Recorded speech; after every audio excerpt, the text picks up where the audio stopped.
हे students, trigonometry का एक और बहुत बढ़िया क्वेश्चन, इसको हमने इसके बराबर प्रूव करना है और हमें दिख रहा है कि इस तरफ बहुत ज़्यादा टर्म्स हैं, तो हम इधर से ही स्टार्ट करेंगे और यहाँ से चलते हुए हम इसको बड़े आराम से प्रूव कर देंगे।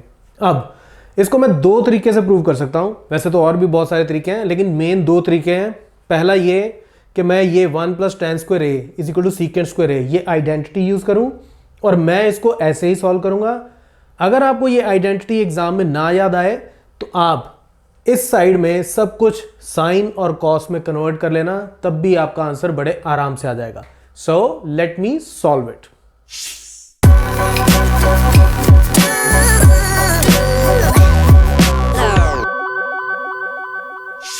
तो हम ये लेफ्ट हैंड साइड को लेके चल रहे हैं और हमें ये वाली आइडेंटिटी लगानी है, तो इसलिए किसी को कुछ कन्वर्ट करने की जरूरत नहीं है क्योंकि मुझे सब कुछ tan और सीकेंट की टर्म्स में ही चाहिए। तो सिंपल सी बात है, मैं सिर्फ और सिर्फ पहले यहाँ पे एलसीएम ले लेता हूँ इसका।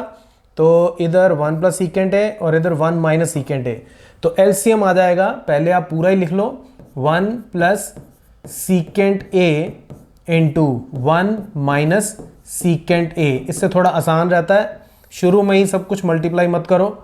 अब इसको इससे डिवाइड करूंगा तो मिलेगा 1 - सीकेंट ए और उसको tan a से मल्टीप्लाई करना पड़ेगा, तो ये हो जाएगा tan a into 1 - secant a, बीच में माइनस आ गया।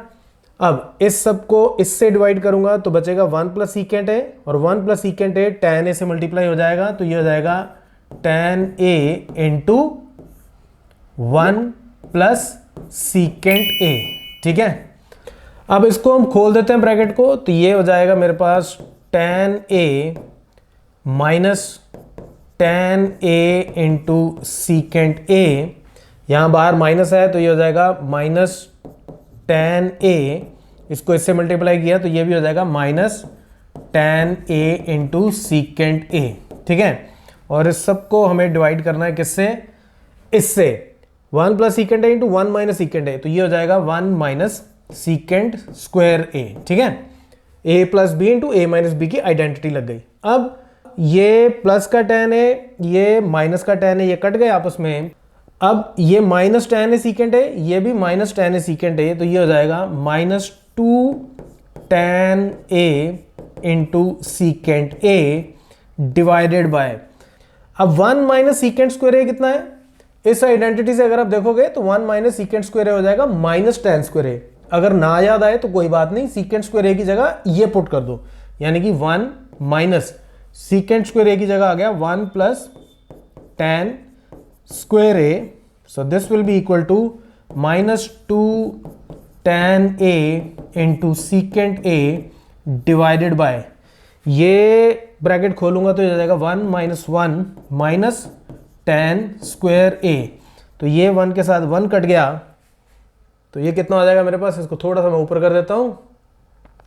So this will be equal to -2 tan a into secant a divided by -tan square a, तो ये माइनस के साथ माइनस गया, ये tan a के साथ एक tan a चला गया, तो ये मेरे पास आ गया 2। अब सीकेंट a को हम उल्टा करके लिख सकते हैं, तो वो बन जाएगा cos a, ठीक है, मल्टीप्लाइड बाय, अब tan कितना होता है, साइन बाय cos, लेकिन tan डिनोमिनेटर है तो इसको अब मैं लिख सकता हूं cos a divided by sine a, तो ये cos a के साथ cos a कट गया, so this is equal to sine a को ऊपर ले जाते हैं तो ये हो जाएगा 2 into cosecant a which is equal to right hand side, hence proved. ठीक है, तो सिंपल ये आइडेंटिटी लगाई हमने 1 + tan square a is equal to secant square a वाली। ठीक है, तो उसमें से हमने इसकी वैल्यू निकाल ली in the terms of tan और इसको हमने सॉल्व कर लिया। अगर ये आइडेंटिटीज ना याद आए कोई बात नहीं, सब कुछ साइन कॉस में कन्वर्ट कर लो तो भी आपका क्वेश्चन सॉल्व हो जाएगा। Now you will do it yourself. So if you like this tutorial, then please share it with your friends and your classmates. So that's it from this tutorial. Keep watching Mathemafia.